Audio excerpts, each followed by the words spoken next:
हवस की डरावनी कहानी।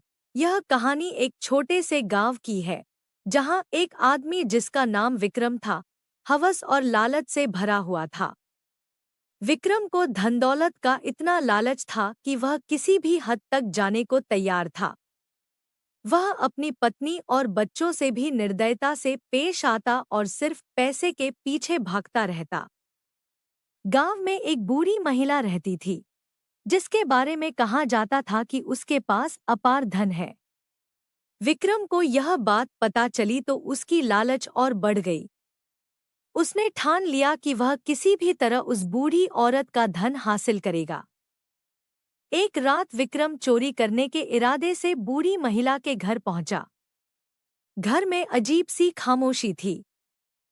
विक्रम ने ध्यान से देखा तो बूढ़ी औरत अपने बिस्तर पर सो रही थी। उसने धीरे धीरे उसका सारा धन चुराना शुरू कर दिया। लेकिन जैसे ही वह आखिरी बक्सा खोलने लगा, बूढ़ी महिला अचानक उठ गई। उसकी आंखें लाल हो चुकी थी और उसके चेहरे पर अजीब सी क्रूर मुस्कान थी। तू धन के पीछे आया है न? बूढ़ी औरत ने विक्रम से पूछा। उसकी आवाज ठंडी और गूंजदार थी।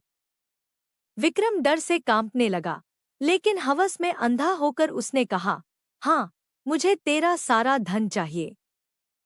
बूढ़ी औरत ने अचानक एक जोरदार ठहाका लगाया और कहा, तू धन चाहता है? तो ले, लेकिन इसकी कीमत तुझे चुकानी पड़ेगी। इतना कहकर बूढ़ी औरत ने अपना हाथ ऊपर उठाया और एक पल में ही विक्रम की सांसें थम गईं।